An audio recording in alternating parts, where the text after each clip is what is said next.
Tratamento, então, da síndrome de abstinência alcoólica, que às vezes acontece depois de uma tentativa de suicídio no indivíduo. A gente tem que estar preparado para tratar isso aí, certo? Não é, tá? O indivíduo lá numa síndrome de abstinência, você está perguntando do passado dele, ele nem vai conseguir lembrar, porque ele está em síndrome de abstinência alcoólica, que é um problema seríssimo. Então vamos tratar primeiro a síndrome, depois você conversa sobre a vida dele, tá? Não façam as duas coisas ao mesmo tempo, vocês vão se confundir.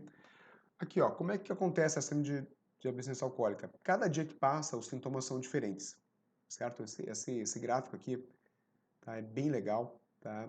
Que ele mostra aqui, ó, em geral, o indivíduo, nas primeiras 24 horas, ele não vai ter muitos sintomas. Ele parou de beber álcool no domingo. Onde é que ele vai ter síndrome de abstinência alcoólica? Na segunda, certo? Então, em geral, 24 horas depois que inicia. Então, a gente vai ter, inicialmente começam os tremores no indivíduo, que a gente está vendo aqui. Depois a gente tem um risco alto aí de convulsões, certo? Que ele vai ter ali entre o primeiro e o segundo dia da abstinência alcoólica, tá? Então a gente tem que estar atento a estes sintomas aí no indivíduo. E aí depois ele vai entrar ali num período, tá? Onde vai ter lá um pico em 4 dias, tá? De hiperatividade motor autonômica e alteração de senso-percepção. O que acontece? O álcool ele é inibitório, GABAérgico. Então, o cara que bebe muito álcool, ele está sempre inibindo o cérebro. E o cérebro, na tentativa de ficar vivo, acordado, ele vai produzindo estimulantes. Glutamato, noradrenalina, dopamina. E o que acontece? Tu tira o álcool, aí aquela avalanche de excitatórios aparece. Aí essa avalanche de excitatórios, de glutamato, certo? Vai aí causar hiperativação autonômica, tá? Vai causar alterações de senso-percepção, tá? Hiperativação aí noradrenérgica, aumenta a pressão, frequência cardíaca, sudorese, paciente, muito dopamina, pode dar alucinação, certo? Pode dar hiperatividade motora. Então, um monte de neurotransmissor e vão causar esses sintomas da abstinência alcoólica. E a gente só vai ter lá uma resolução, início de resolução, do 7º dia em diante. Por isso que a internação do paciente com transtorno por uso de álcool, que faz abstinência alcoólica, dificilmente a gente vai conseguir dar alta para ele em menos de 14 dias. Tá? Porque, como vocês estão vendo aqui, até o 14º dia ainda tem sintoma da abstinência. A gente libera o paciente, ele pode desenvolver alguma complicação fora do hospital, ter algum risco. Tá? Então, em geral, a gente fica aí com o paciente 14 dias tratamento para alcoolismo, no mínimo. Essa escala aqui, ó, tá? É a escala CIVA, é a escala que vocês têm que ter no serviço, tá? E fazer de hora em hora no paciente, tá? Até a síndrome de abstinência se tornar no mínimo moderada, tá? Ou até o 4º dia, a gente tem que fazer pelo menos uma vez ao dia, e a gente só vai parar de fazer a CIVA quando ela zera, certo? Quando ela fica zero. E aí que tu vai perguntar para o paciente ali, isso aqui são os sintomas da abstinência alcoólica ali, ó. Tu vai anotar o nome do paciente, a data, o horário que está fazendo, frequência cardíaca, pressão arterial e vai perguntar: sente um mal-estar no estômago, enjoo? Aí vai pontuar de 0 a 7. Tremor com os braços estendidos, dedos separados, manda ele fazer assim, ó. Aí de 0 a 7 pontua. Sudorese, tu vai observar se está suando, facial ou profusa. Aí vai perguntar, né? Tem tido coceiras, né? Porque a alucinação, às vezes, é tátil no indivíduo da abstinência alcoólica. Tá? Tem ouvido sons à volta? Tá? Tu vai pontuar usando essa escala aqui, ó, de 0 a 7.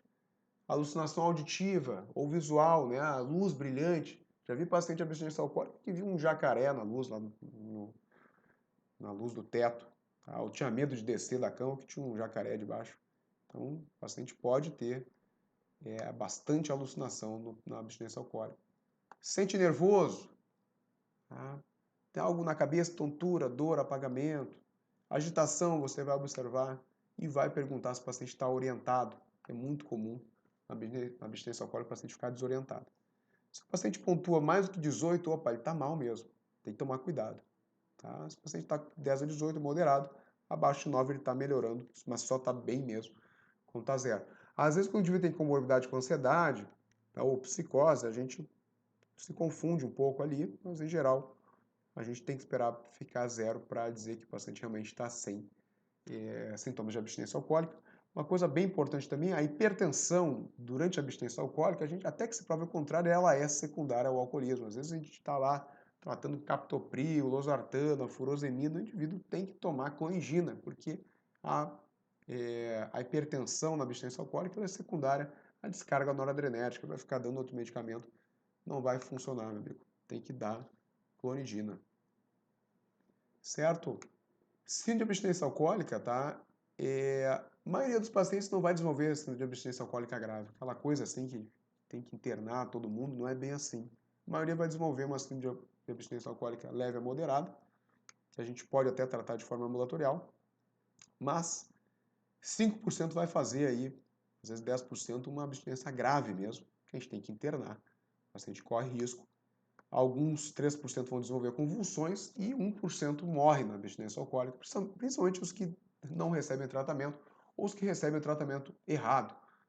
Tá? Lembrar, às vezes o paciente toma clorpromazina, que baixa limiar convulsivo, prometazina, certo? Dá um antidepressivo, começa a botar medicamento no paciente, nada a ver, gente.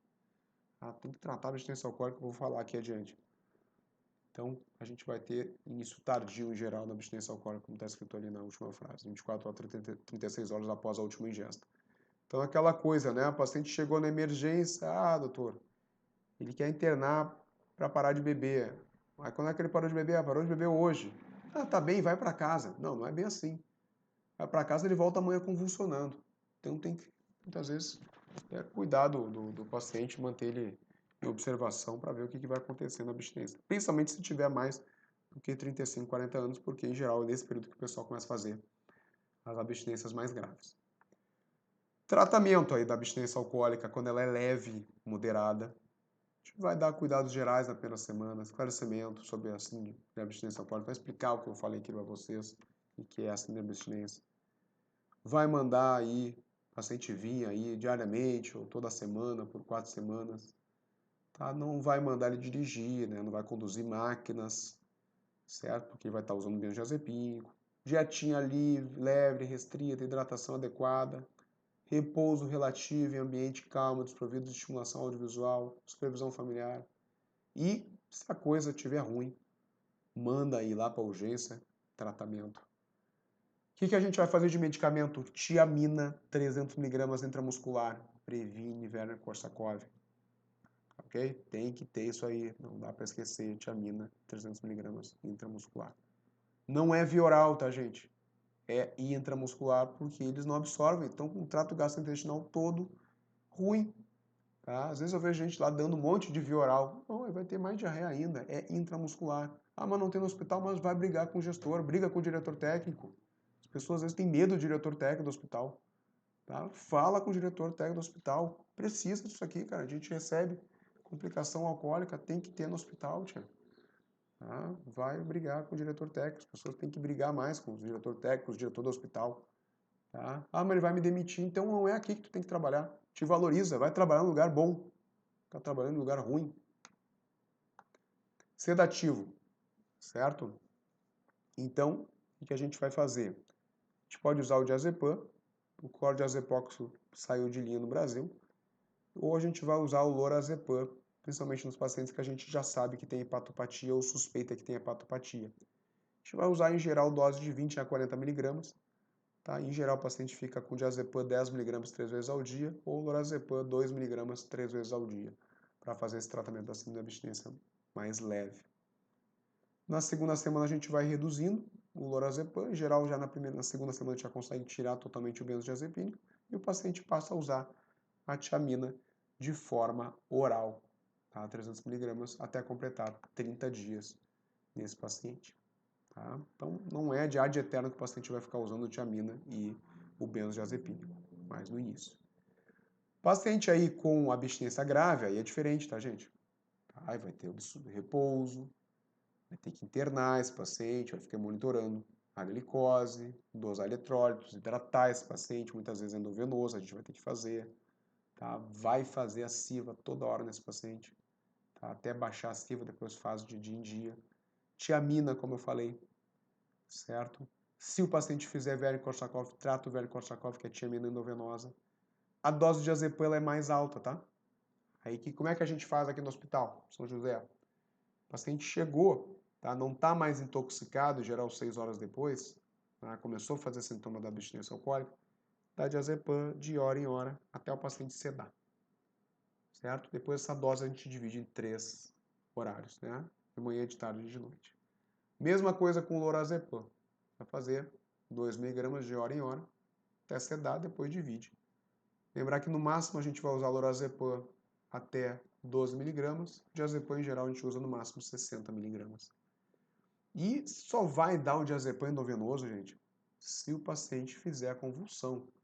E lembrar que o diazepam endovenoso, tá, tem que lembrar que pode dar parada respiratória. Então, tu não sabe fazer lá a intubação, não faz o diazepam endovenoso.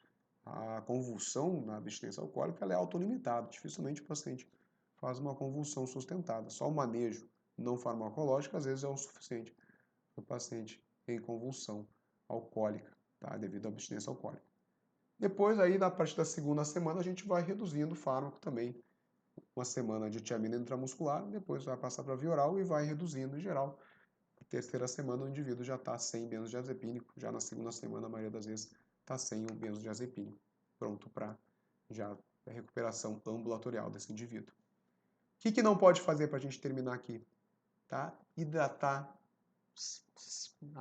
sem ter um critério, dá glicose sem ter critério, se está com hipoglicemia, e se não está com hipoglicemia, não dá glicose.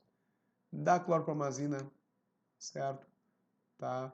Dá o diazepam endovenoso se tu não sabe fazer a reversão, não faz. Tá? A prometazina também baixa limiar convulsivo.